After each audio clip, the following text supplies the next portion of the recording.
right back, though.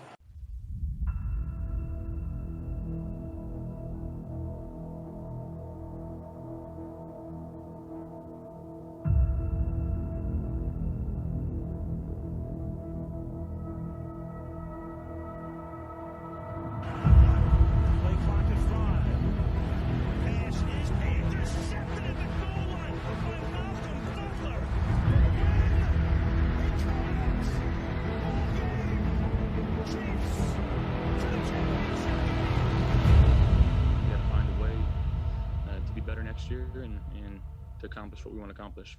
We're trying to build the championship freaking football team right now. I'm going to show you how great I am.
Well, it's that time of the week again.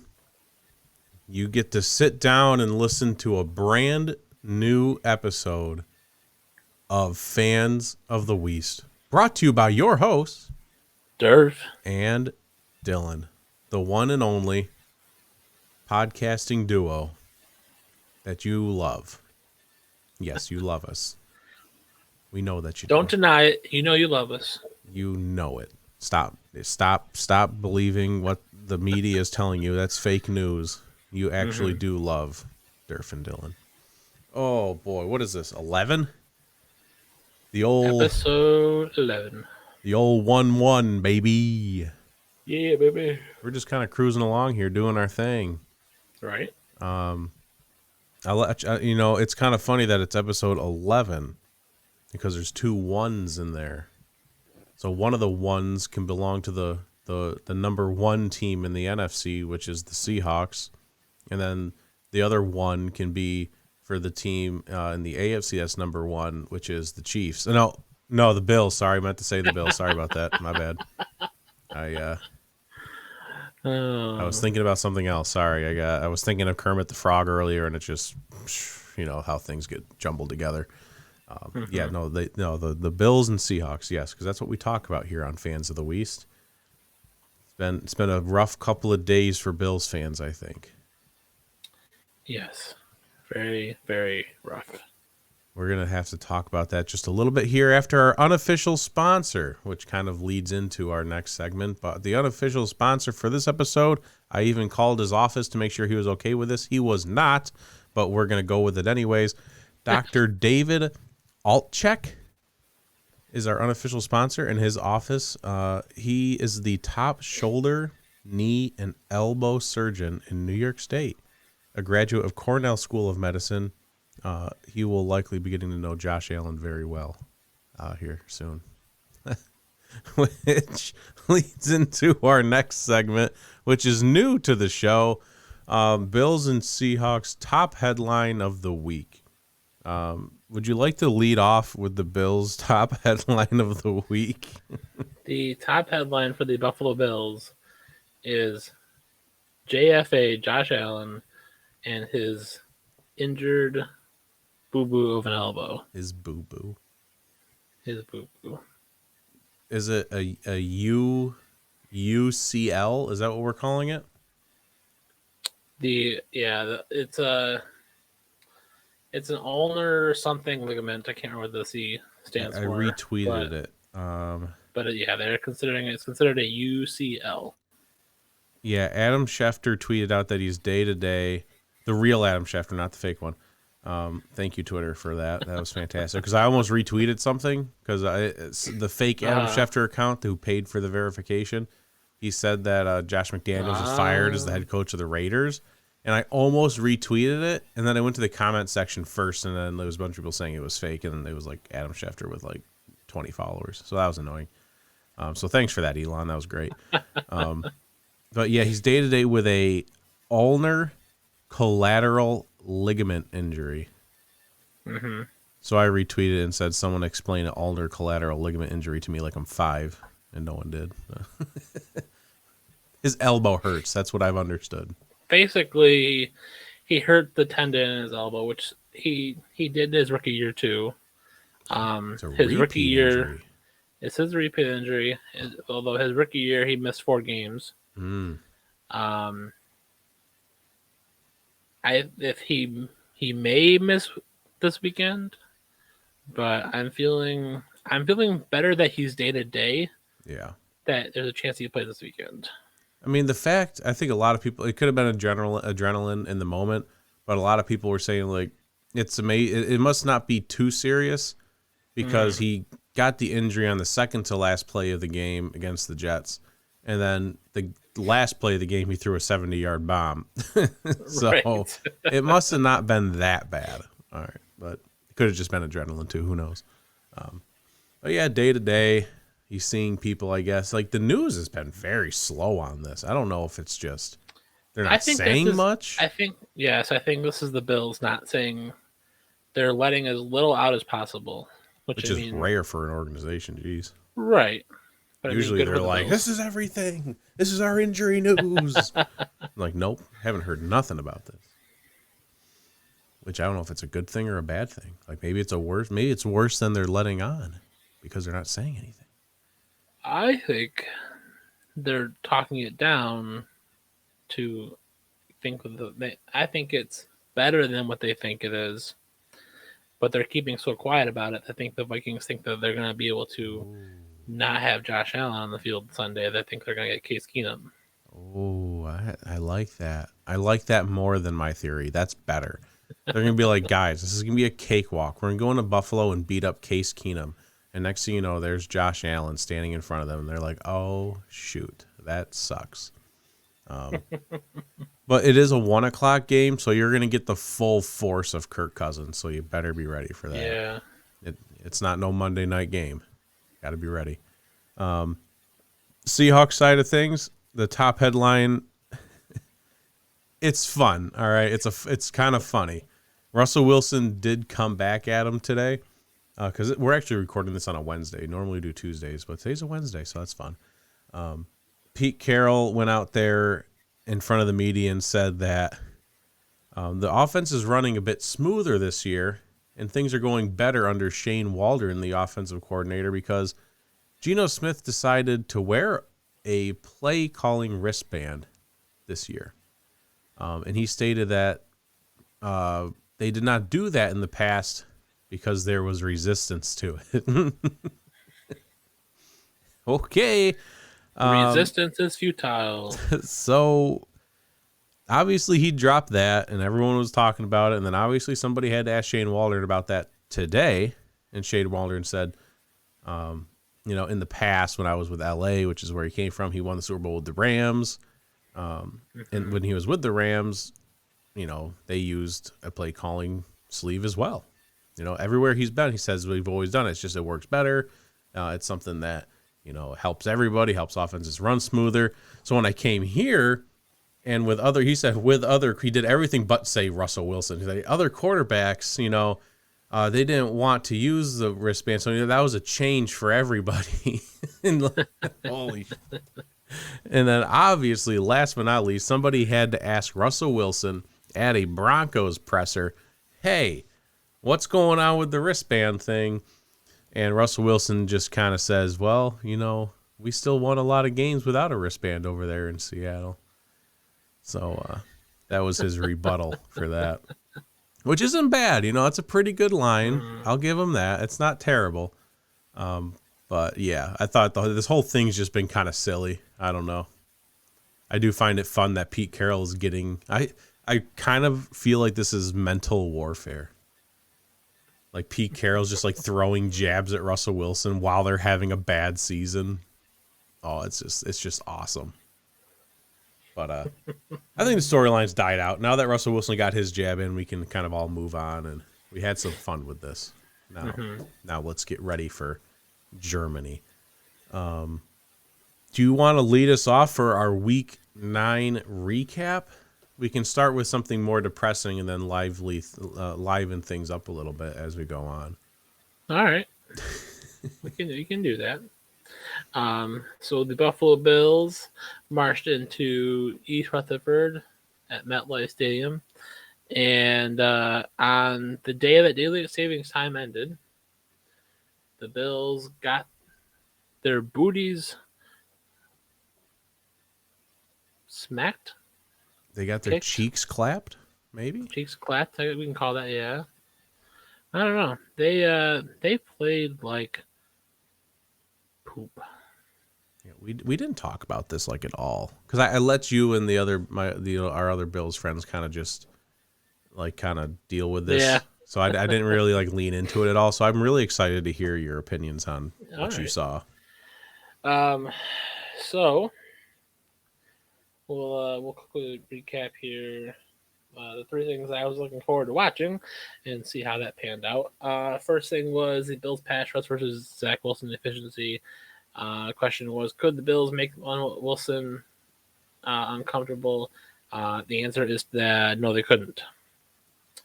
There was very rarely, maybe 2 sacks, but Zach Wilson looked like a seasoned veteran out there, slicing up that Bills defense for what seemed like there's no reason. It was this Bills defense. It's apparently hurt, and Zach Wilson looked like a prime Aaron Rodgers out there. So yeah, that was 154, a touchdown, 76.4 QBR, 101.1 rating, 2 sacks for 18 yards. Yeah, he had a good day. Mm-hmm. So it was pretty bad. So not only was the pass rush bad, but the run defense was also terrible. And credit to the Jets there for calling the right plays. That they clearly saw that the Bills couldn't stop Aaron Jones. And the Jets running backs, James Robertson and Michael Carter, had themselves a field day. A total of 34 carries for 174 yards. That's a 5.1 average. Very disappointing. Very disappointing, and it was kind of like, where did the defense go? That was Matt Milano and Jordan Poyer. Not having those boys out there, that hurt a lot. I remember addressing that last season at one point. Mm-hmm. Like when Matt Milano's not in there, it is a 180 on that defense. Oh yeah, like Matt Milano is like literally almost like all 11 people. It's crazy. Pretty much, like he's where he needs to be at the right time, and it's insane. Like he has such good field awareness, and like the starter they put in there, Terrell Bernard, the rookie, like didn't look great from what I saw. Like Tremaine Edmonds did not have a lot of good tackles because he didn't have Matt Milano out there, and they brought the safety down, Jaquan Johnson, who is a 7th round pick from a couple years ago for a reason, because he's not panning out. He can go to another team and find another poor secondary to play, Tom. But that's a safety will be a strong focus in the offseason. So that was That was the first point here. First thing to watch. Second thing was can the Bills' offense be more efficient off 4 quarters and not let up in the second half with the lead? They didn't have much of a lead at all. I was gonna say I don't know if they were efficient for any quarters. They weren't really. Yeah, they weren't efficient for really any quarters. There was a play here, a play there where it looked good, but other than that, they were bad. And I think this coming week we'll see a little bit different there, a little bit of a difference. When they get to my other points here, I'll kind of elaborate on that a little more. But yeah, this was definitely a wake up call for this offense. It just seemed like if it wasn't coming easy, it wasn't coming at all. So that's got to change, and I'm sure Ken Dorsey was giving them an earful this week, if I had to guess. Smashing some tablets up in the box again, maybe. Yeah. Yep. Yeah, it was a tough one. So then my last thing to watch here was Stephon Diggs versus Sauce Gardner. I thought Diggs played pretty decent against Sauce Gardner. That first play, Diggs left him sitting there. Yeah. 10 yards behind him, and had that big catch, but Sauce Gardner didn't stick with Diggs the entire game. So it was kind of like you didn't see him constantly being one-on-one with Diggs. And it seemed like the other corner there, Reed, was more on Diggs. It seemed like most of the time that Sauce Gardner, covered Gabe Davis, which I'm seeing it more now than I did, I think, earlier in the season when we thought Gabe Davis was going to have a breakout season. If he's not just catching the ball and he's having to fight for a lot of things, he's not getting it. No. And he's very much, he's an in-stride receiver, which I think Allen can do really well, but, Gabe's got to be open better for the most part. But Stephon Diggs versus Sauce Gardner, I thought was a little bit of disappointment from what we used to think of Bills receivers going up against Darrelle Revis back in the day. There was always a thing like who's going to line up against him because he's going to take one side of the field the entire time, and who's going to be that main receiver that he's up against and how that receiver is going to do. I mean, Sauce Gardner did have a good interception there towards the end of the game that Josh Allen just lobbed to him, basically. Just gave it to him. How about a handoff? Let's just hand it off to him. Like, that's been my main concern is, like, when Josh Allen throws an interception, it's not an interception. It's like a pass bad to the other team. Yeah, it's not even close. Yeah, and I think that a lot of that is very much miscommunication with I think it's more play calling miscommunication than it is entirely Josh Allen, because Josh seems like he's throwing to a spot where his receiver should be.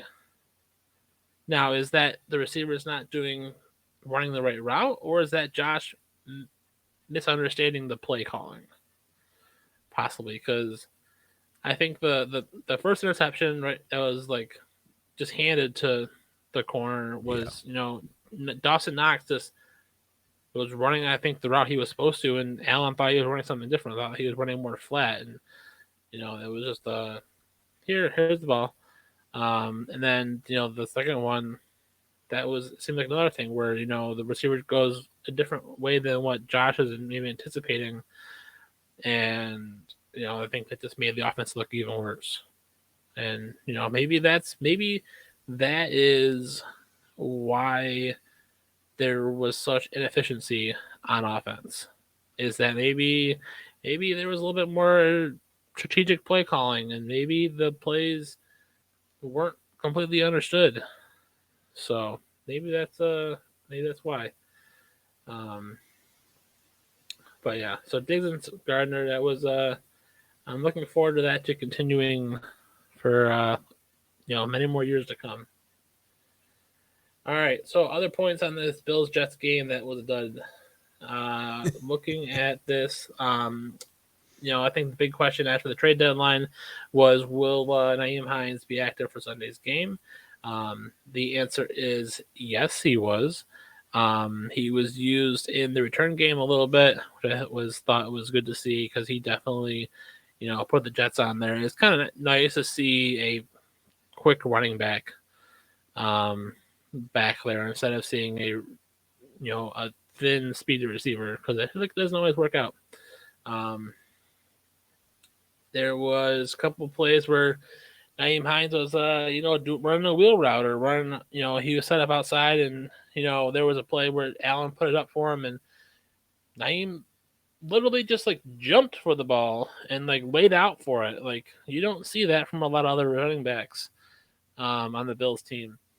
And I thought that was interesting to see, like, he's already putting that much effort into a team he's been with for 5 days. I thought that was good to see.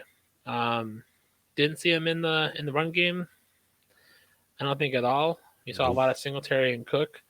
And then, I think didn't quite paint a clear picture on who Hines puts more pressure on.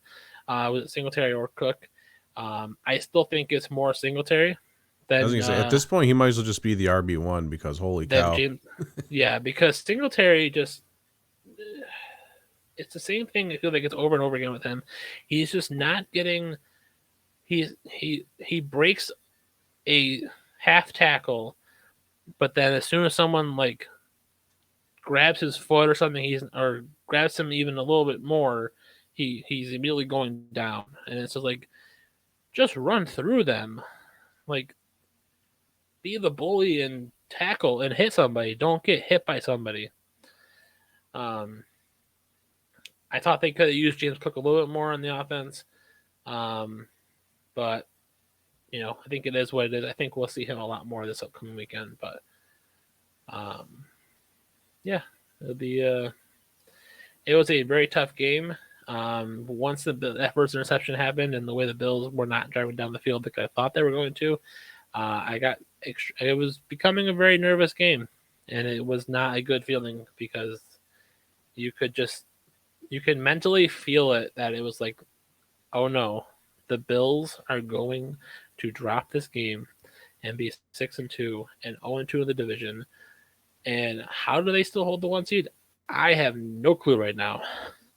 Yeah, the Titans couldn't do you any favors and just pull that off in OT.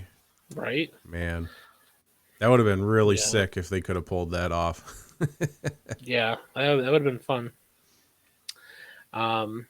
So, favorite bet here did not hit either one or together at all. With the Bills minus 12.5, they lost by 3, so that was pretty terrible. And then over 47.5, only 37 points scored in the game. So that was no bueno. But something that I did mention here before we switch over to the other game real quick. The Bills played against the Jets on the day that daylight saving time ended. And they lost by 3, 20-17. Last year, on the day that daylight saving time ended, the Bills played the Jacksonville Jaguars. Oh. And Josh Allen played like garbage. And they lost by 3 points at a score of 9-6. So that extra hour is not helping him. The NFL scheduling committee, can you please not schedule these garbage games on the day that daylight savings time ends? Because Bills got to be like on a Thursday night game or something. It gives like the Bills opponents like some superpower, and the Bills just are like some mediocre team, and it makes absolutely no sense why the Bills play so bad. But apparently, an extra hour to sleep is not good for this Buffalo Bills team. Yeah, it gives them like an extra hour to think about things, and like in that extra hour, they're apparently overthinking it. I was like, you know what, guys? We got this extra hour. Let's sit down and just think about this again, and they just ruin it all. Yep. Like they just completely change the game plan within that hour, and it does not work at all. Yeah. It was a wild game. And I had that same feeling you did. Like heading into like the Jets just went up 2017, and I was just like, okay, here comes the drive. I'm sitting there just thinking like this feels like one of those games where it's just not going to work. And of course they get the big completion, and then there's a holding call that brings it back, and you're just like, yep. Like that's how you just know this isn't gonna happen. It's really unfortunate. Yeah. Yeah.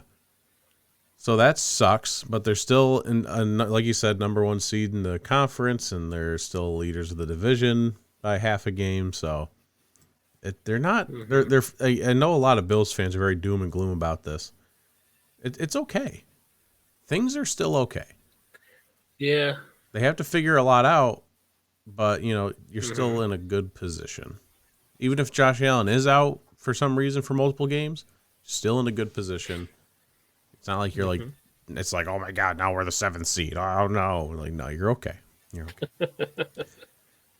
The Seahawks decided to go play down in Arizona. Second time they've played Arizona this season already. They're looking for the sweep because they beat them in Seattle. And they ended up winning. And they did it in a fantastic fashion. During their 4-game win streak, all 4 wins have come by double digits. They beat the Cardinals 31-21 in this one. And I'm just loving it. It's just so weird. Yeah. We weren't supposed to be here. We're not supposed to be doing this. But here we are. And it's just, I can't sit here and gloat. I'm not the guy who's going to sit here and go like, ha ha, you didn't believe us. I didn't believe us. Anyone can ask me. I mean, I was the same guy who sat here like, yeah, 4 wins max. Like, yeah, everyone thought this was the situation, I kept saying there was always this small chance that's like, well, if Geno's just manages the game and our defense isn't terrible, maybe we can pull something off. Like, I'd never thought we'd be anywhere near this. It's crazy. So the first point from the Cardinals game was let's, avoid any major injuries and make sure we get out of this field alive, which for the most part they did. No major injuries to any key players. But one of our rookie linebackers who plays on special teams, he went down with a knee injury. Not serious, though. He'll be, it might be season ending just because we're halfway through the season. It will need surgery. But, just a special teams guy, we hope we hope to see you back. You're a nice guy. I don't know what his name is. I saw it, and it's a weird name. It's not like one where it's just like, yeah, Kyle Lewis. Like, no, it's a weird name, so I'm not going to be able to repeat it back. But speedy recovery, brother. Other than that, we got out alive, and we swept the Cardinals. It's amazing. Next one was Tariq Woolen versus DeAndre Hopkins. There was only one pass thrown at DeAndre Hopkins when Tariq Woolen was covering, and it was an incompletion. Tariq Woolen got around in front of him and batted the ball down. It was amazing. Overall, DeAndre Hopkins was held to only, I think that's the rest of it here, was just, kind of shutting down DeAndre Hopkins as much as possible. No yards after the catch, no touchdowns, just kind of, he catches it and you tackle him. Overall, they did that. He only had one good play. It was a crossing route. It was a crosser where somehow, some way, a linebacker ended up covering him. That's obviously not going to work. I think it was Boye Mafe that was covering him. That's no. So obviously on the crosshair, Hop catches it and then runs into the end zone. That was his biggest play of the day. It was like 20 yards, touchdown, big play, right?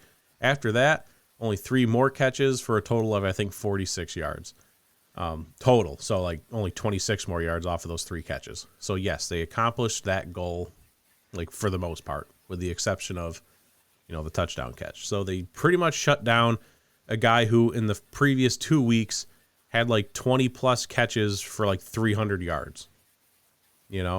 Like they took him and they were just like, no. And I loved it. It was awesome. And they only targeted Tariq Woolen on him once. It was early in the game too. They tested it. They're like, let's go after him. It was a batted down incompletion, and they were just like, yep, that's not going to work. Let's not do that again. I love it. He's a rookie. He's a 3rd round rookie. So whatever round it was, 3rd or 4th or whatever the hell round it was, and people aren't targeting him because they're scared. It's crazy. What was the third point here was Geno versus the popularity awards. Ranks top 3 in almost every important QB stat, which he continues to. Another day of like 74 completion percentage, 2 more touchdowns, which he has, 6 out of 7 of the last games we've played. He's thrown multiple touchdown passes. With that one they didn't was against San Francisco. So, the dude is just on fire. Yeah. With Josh Allen not playing well, obviously, in that Jets game, Patrick Mahomes played meh against the Titans. Jalen Hurts is still Jalen Hurts. Geno Smith has to be starting to get more traction here. I realize it's weird for everyone to talk about, and I realize that he's probably more in the conversation for comeback player of the year, and he's probably rightfully deserves that award. But like, what the dude is doing everything you'd want out of an MVP, especially leading a team that was supposed to get, like, Vegas set their odds at 5.5 wins total for the season. They just got number 6. I mean, in week 9.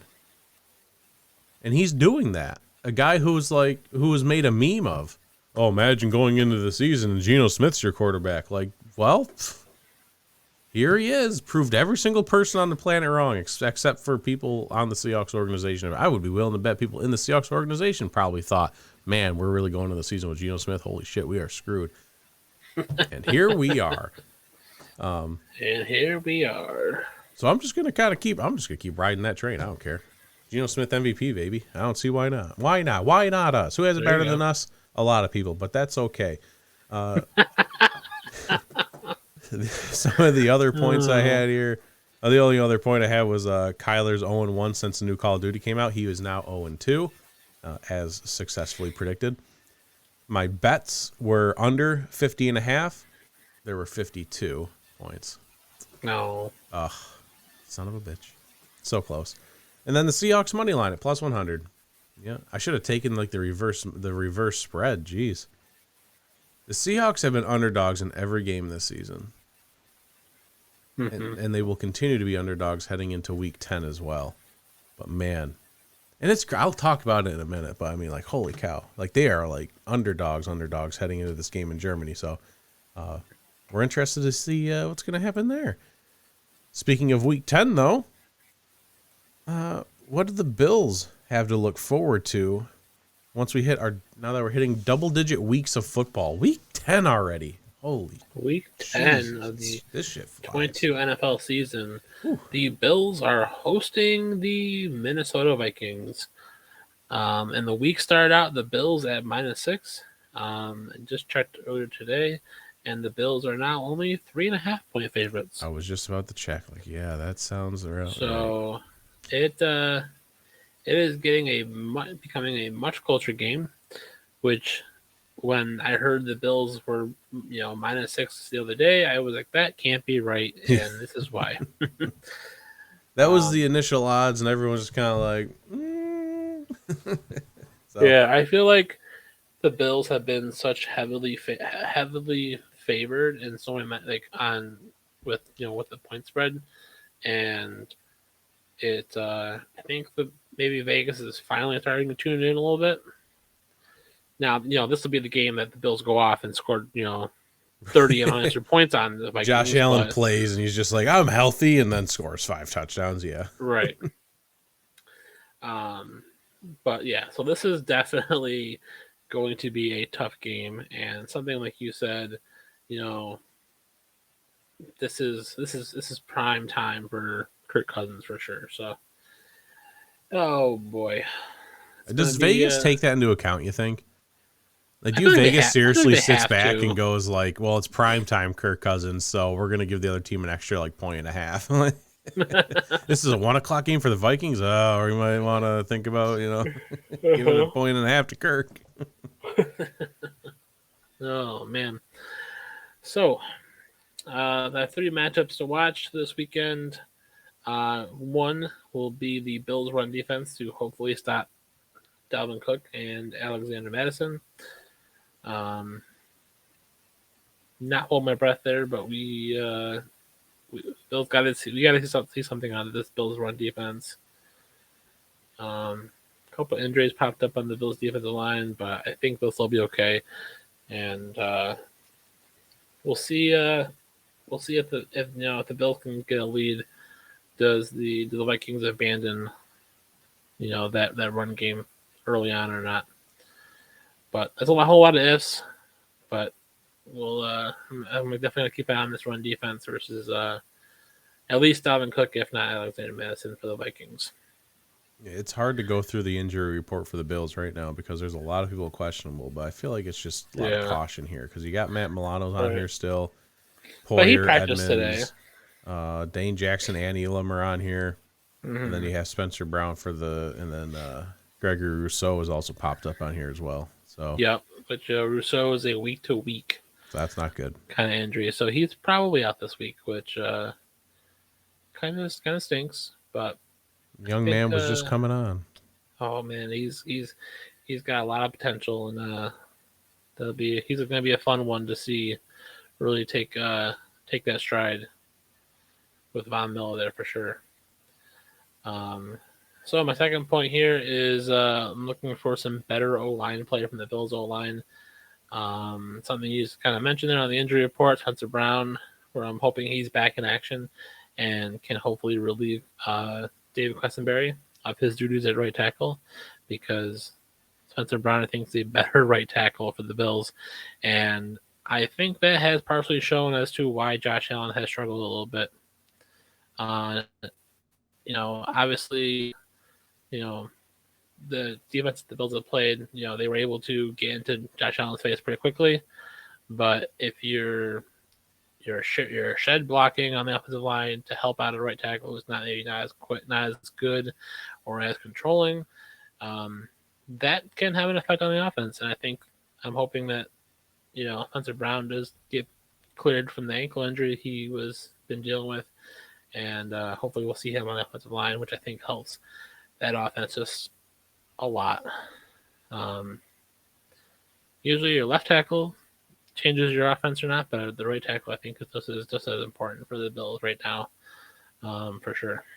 I mean, your blind side is obviously important, but it's like when your right tackle's getting blown up, it's like the first thing the quarterback sees. Like a right-handed quarterback sees is like, oh God, he's getting beat. I need to like throw the ball quick or like move and panic, and panic sets in, all that.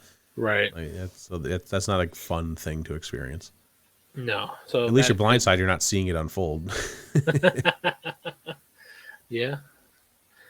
Then my last thing to watch for this weekend is Justin Jefferson and Adam Thielen versus this young Bills secondary.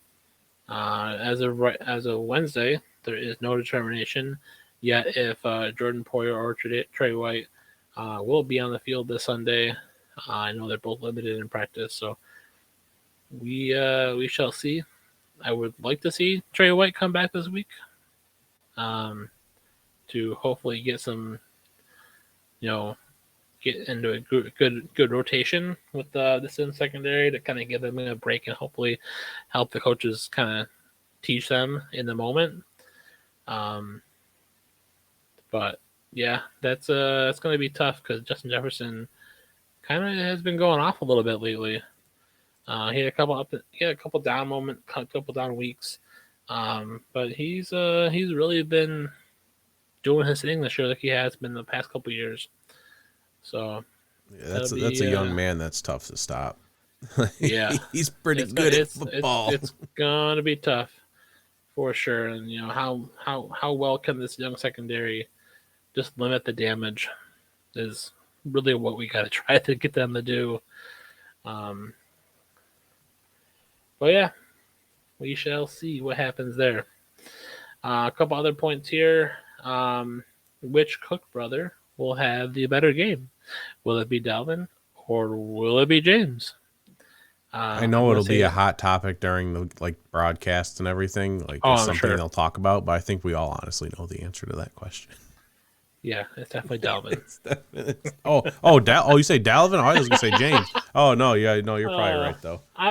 Yeah. As much as I want James Cook to have the better game, and I think he will in the future, I think Dalvin probably has the edge this time. This time around. This time around. And then after our little talk there with the top headline for the Buffalo Bills this week, does this Bills offense look different with the Josh Allen injury and what we have heard so far in the past few days since Sunday? where there is just a little too much uncertainty there. I think this Bills offense is definitely going to look a lot different. I think there's going to be a little change in how, if Josh Allen is still in, if he's playing on Sunday, there's going to be a lot more, I think, quick throws. There's going to be a lot more, shorter routes. They're going to rely on the run game a little bit more. They're going to try and, get to that ground and pound kind of situation, because even if Josh Allen's cleared, you're going to want to limit him in how much he throws. So I think there's definitely going to be an approach to that. And, I think this is something for the coaches to figure out, is a 75% Josh Allen throwing power better than a quote-unquote 100% Case Keenum. That's a tough one to figure out. Yeah. I mean, we saw Case Keenum in preseason. I mean, so I feel like that is also a very popular, subject with Case Keenum, is that how bad he's looked in cleanup duty or in the preseason. And as much as I agree with that, I also feel like because he's been playing with the second and third string receivers and linemen, he hasn't had the complete opportunity to show off what he can do. Can he do much? I think he can do enough. Can he just manage a game and not turn the ball over? I mean, that's really all he asks for sometimes. I think there's a possibility when he's playing with, the higher top tier receivers and running backs, but we shall see. Yeah, like we've been saying. I mean, we don't even know if Josh Allen's going to be playing or not yet. So, right. Maybe when this podcast drops on Thursday at 8 a.m. on all podcasting platforms and on YouTube, maybe we'll know by then. Maybe some news drops as soon as we stop recording that, like, Josh Allen will play. Like, who knows? We don't know. You never know. And then last thing here, favorite bet. I'm going to go with a Diggs anytime touchdown. Ye ol' Stephon Diggs. Revenge game. That's something we didn't talk about, really. Or I don't even know if a lot of people have talked about it.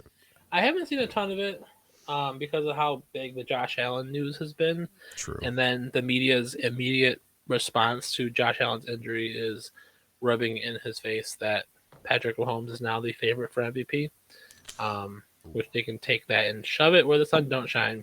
I mean, is he really like a clear favorite right now? I don't think he is. For Mahomes? Yeah. I don't think he should be. I think Jalen Hurts is above everyone else right now.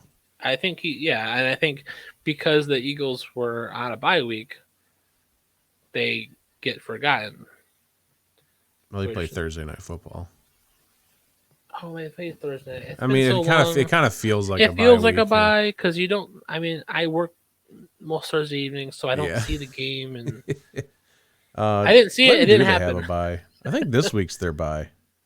Oh no, they play Monday night. Play Monday night gets scanned. I think their bye was 2 weeks ago when the Bills had their. Oh, they already had their bye. Oh yeah, they're 8-0. Yeah, so. They already had their bye. Yep. Oh, because I had to bench Jalen Hurts in fantasy. That's right. Yep. Yeah. But yeah. Okay. So I feel like storylines for this game kind of goes like Josh Allen injury 1, and then honestly like Dalvin Cook versus James Cook, just because like that's kind of fun, and then the Diggs revenge stuff. Right. Yeah. Well, the other game that we have here is a Seahawks apparent home game in Germany. I have come to find out that Germany is pretty heavy on the Seahawks. I don't know why. It's just what it is.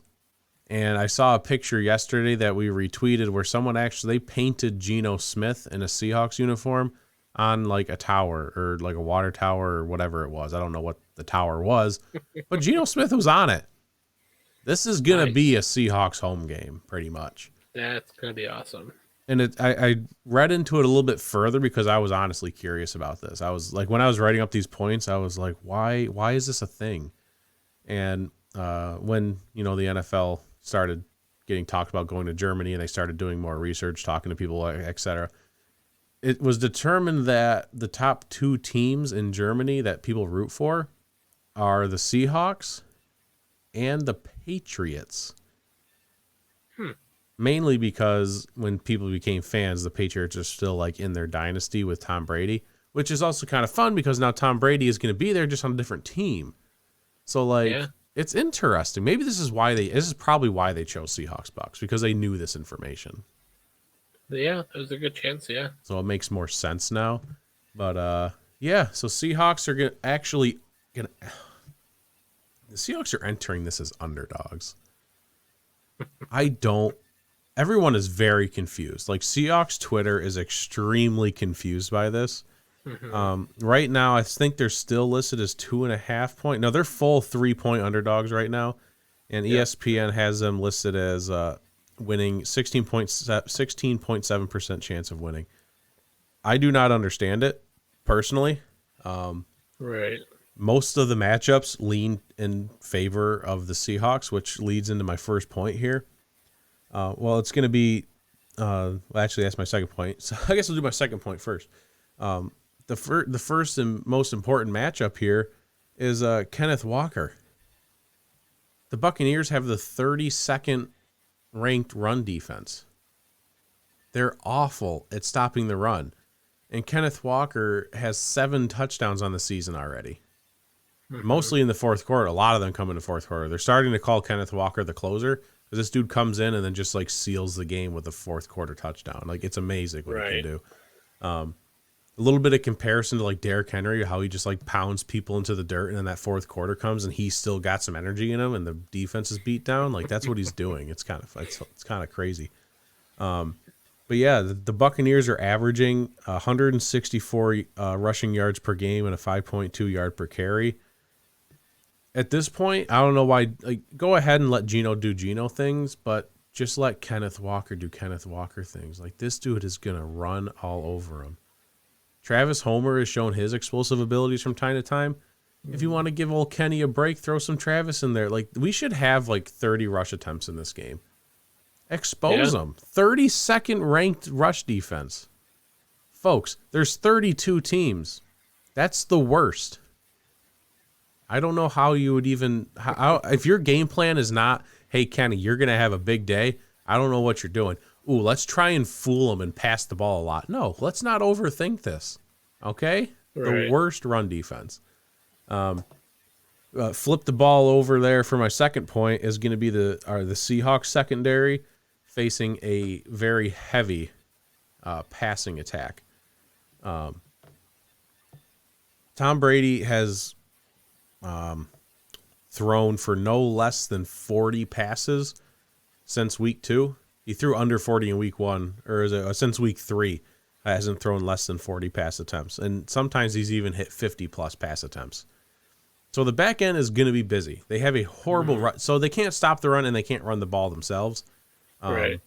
Because Lenny has just looked awful, and they don't have another option, honestly. I think they have another running back that people like in Tampa, but I don't know his name. Rashid White, I think is maybe his name. Oh, the rookie. Yeah, he's not good either. None of them are good. So Tom Brady has to drop back and pass to any healthy wide receiver he might have at that point in time, which is not a lot of them. Yeah, and if they are healthy, they still can't catch. Right. Julio Jones is basically dirt. Godwin is still good, but he's always hurt. Mike Evans is still good. He's a good guy. But, I mean, they have Cade Otton. He's okay. I don't know. Like, this team just doesn't scream threatening, you know, especially against the Seahawks defense that has been literally one of the best in the league for the during this winning streak. They're number 1 in DVOA, which I don't know what DVOA is, but it means that they're really efficient on defense. That's all I know. It just seems like they're primed to shut down Tom Brady in a foreign country. That's what I'll probably end up getting shocked. I'll end up being shocked because I'm sure it'll be a close game or Tom Brady will do Tom Brady things.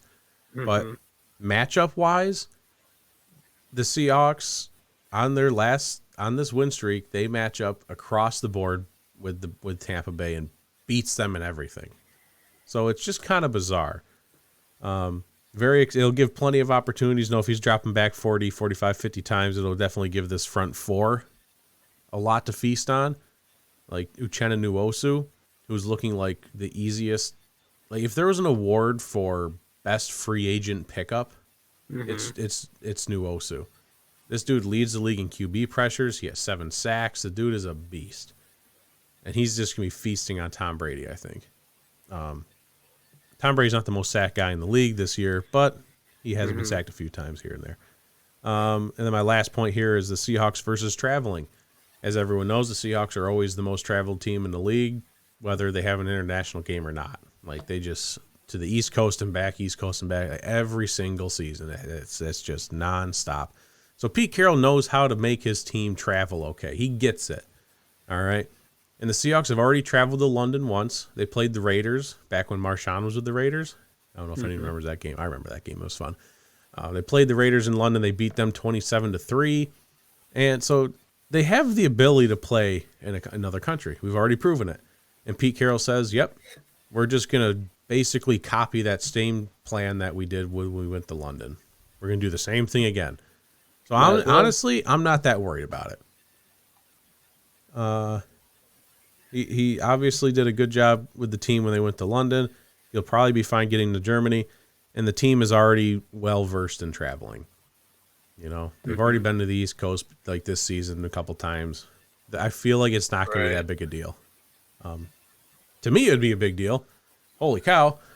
That's going all the way to Germany from the West Coast. But I think they just go the other way.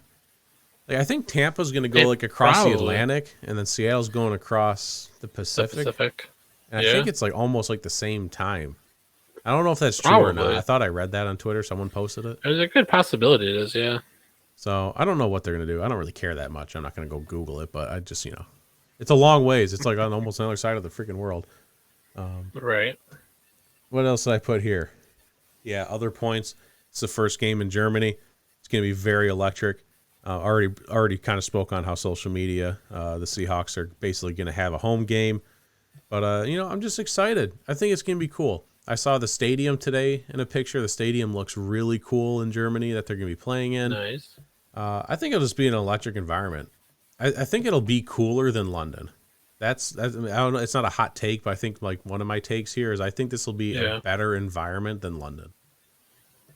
And London really has kind of come around to being like football fans. Right. Yeah. Cause I was just going to say, about the whole crowd vibe, what the crowd's going to bring. Those early London games were a little tricky for, I think there was a lot of fans there, but they didn't necessarily know when to cheer, and right.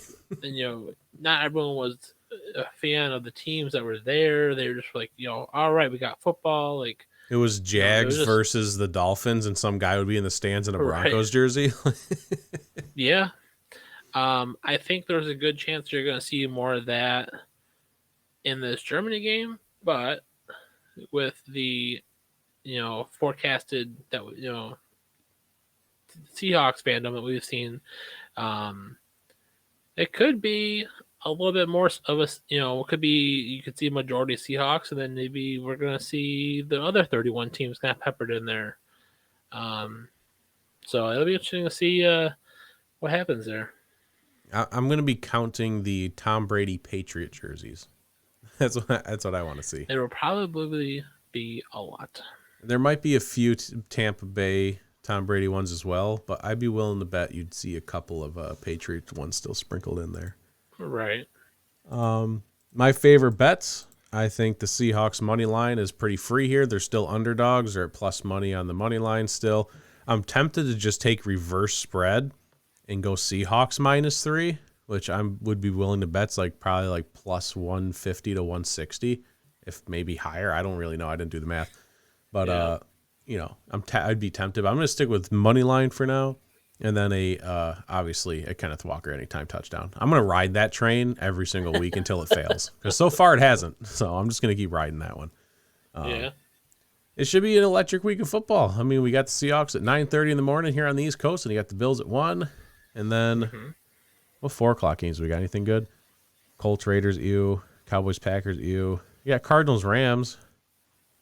The Cardinals-Rams might suck because apparently Kyler Yeah. Murray has a hamstring thing and Matt Stafford's got a concussion problem. Yeah. So, like, it might be a backup quarterback game. It very well could be. So these 4 o'clock Yeah. games kind of suck. Are those the only 3? Those are the only 3. And then you have the That Chargers, is- 49ers as the Sunday night game. That one I think could be fun. It could be. I don't know. I'm not sold on it. I think it has potential for some excitement Yeah. from one team.